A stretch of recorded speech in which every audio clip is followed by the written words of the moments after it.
Sometimes you just feel tired, you feel weak. And when you feel weak, you feel like you want to just give up. But you gotta search within you. Try to find that inner strength and just pull it out of you. And get that motivation to not give up and not be a quitter. No matter how bad you want to just fall flat on your face. Till I collapse, I'm spilling.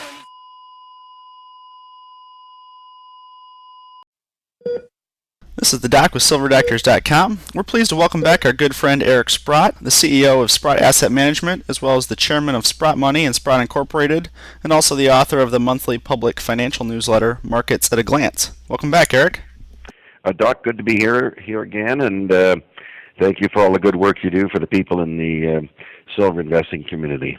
All right, well, why don't we start off, Eric, with yesterday's big news. Obviously, that was the new announcement of additional stimulus by Bernanke, which the market seemed... I was wondering what news you were talking about. The non-news. You mean the news that drove the market up the day before because we're going to get stimulus and drove gold down, and then the no news the next day that there wasn't going to be a stimulus and the market went up and gold went down. That news? Okay. What news do you want to talk about? That news.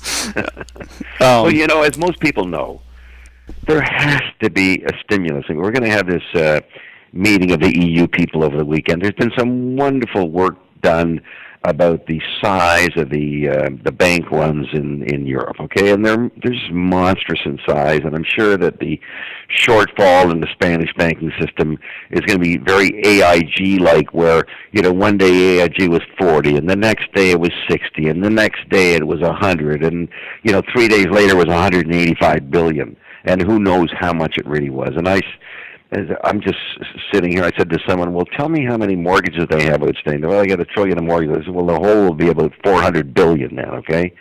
Because I'm sure all those things are 40% underwater. So this $100 billion suggestion, I think, is way below the number. And, of course, it doesn't matter what the capital efficiency is, how much money is leaving the banks. Because when money leaves a bank, the asset theoretically, well, they got to write a check, but how do you write a check when you can't sell an asset? And that's why they have to keep getting bailed out. And it wouldn't matter whether they had all the capital in the world. If every deposit leaves, the check they got to write is unbelievable. So there's a huge problem going on there, which for the life of me, I can't see why it hasn't moved gold a lot sooner than it has. But then again, I'm in the camp that believes that all markets are manipulated, particularly the precious metals market. But we all know the bond market is massively manipulated.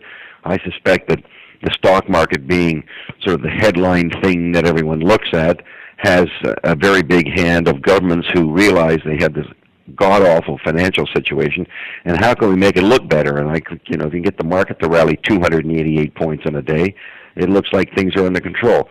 But I can assure you, they're not. And you and I both know that the Fed really has no choice. They have to keep printing, and they are still printing with swaps. They're just not official right now. Right. My thoughts are that the Fed is in danger of kind of getting behind the 8 ball with the European debt crisis intensifying, that they basically may wait too long, and then basically they're going to have to come out with official announcement of just absolutely massive stimulus for QE3 in order to basically attempt to reverse the deflationary momentum. Your thoughts on that? Well, I think the bigger issue is the ECB's way behind the curve here. Okay, because the euro area is a lot dysfunctional, and you can't get agreement amongst 17 groups. And of course, there's different interests of the stronger countries versus the weaker countries. I think they've been way behind the curve in dealing with the problem that they have. Fortunately, in the U.S., where there's one central bank and one huge printing operation, it's easier for them to deal with the problem because they literally do whatever they want, as we've seen them do on many, many other occasions. But them getting behind the curve may be, getting Europe to solve its problems. And as you know, there were Americans who went over to Europe within the last week to try to encourage, Obama was on the phone last week to try to encourage them to deal with the problem. And here we have, of course, the weekend meetings. There's been so many of these damn meetings over there. And undoubtedly they'll come up with some promise of something.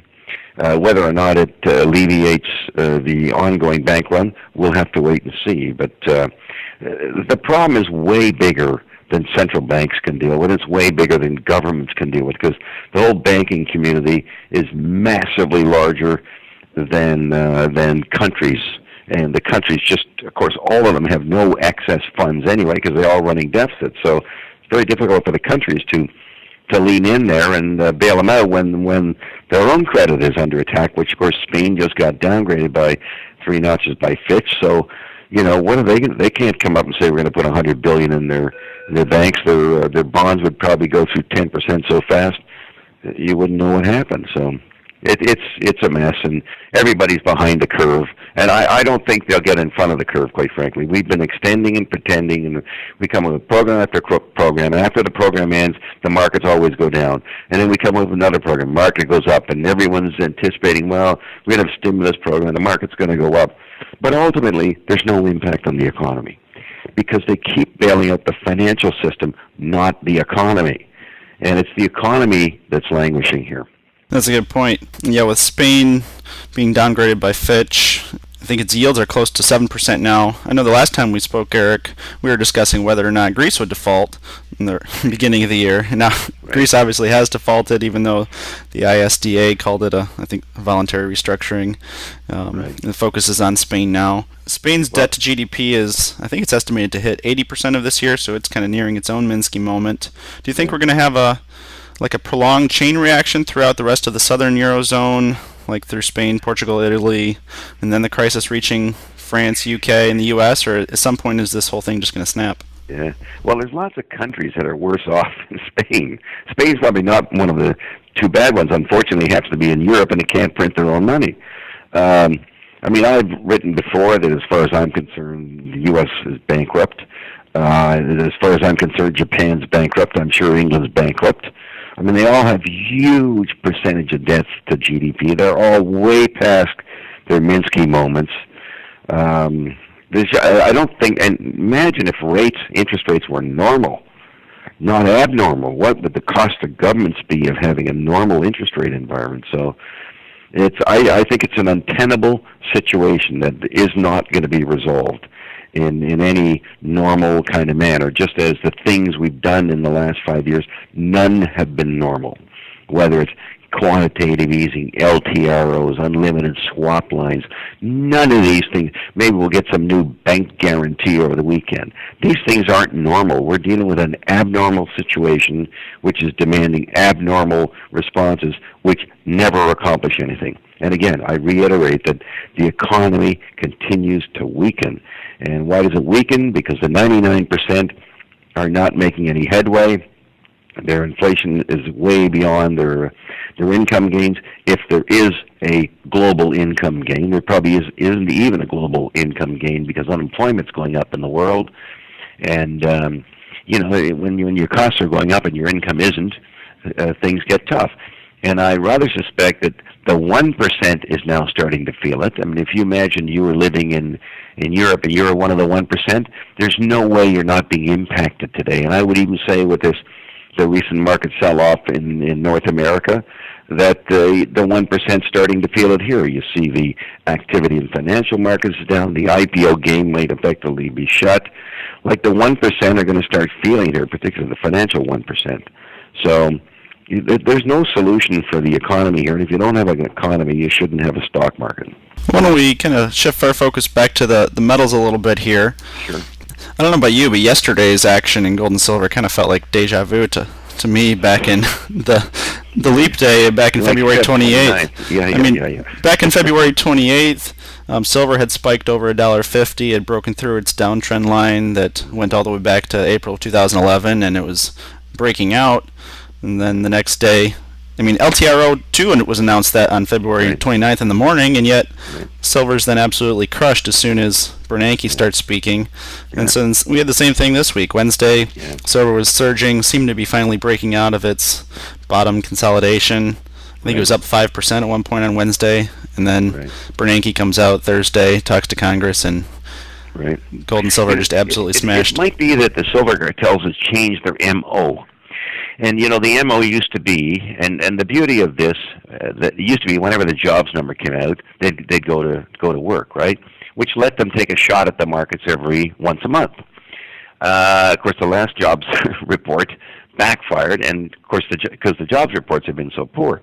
And I think the key thing for the cartel is to time it, and know when to do it, right? And 3 or 4 guys acting together can have a bigger impact if you all know exactly what second we're going to do something. And, of course, Bernanke releasing his comments at exactly 10 a.m. is the perfect time. Okay, let's knock gold and silver down. Of course, it theoretically makes Ben's remarks all that more important because you see some action in the market before anyone's even had a chance to read his comments, by the way.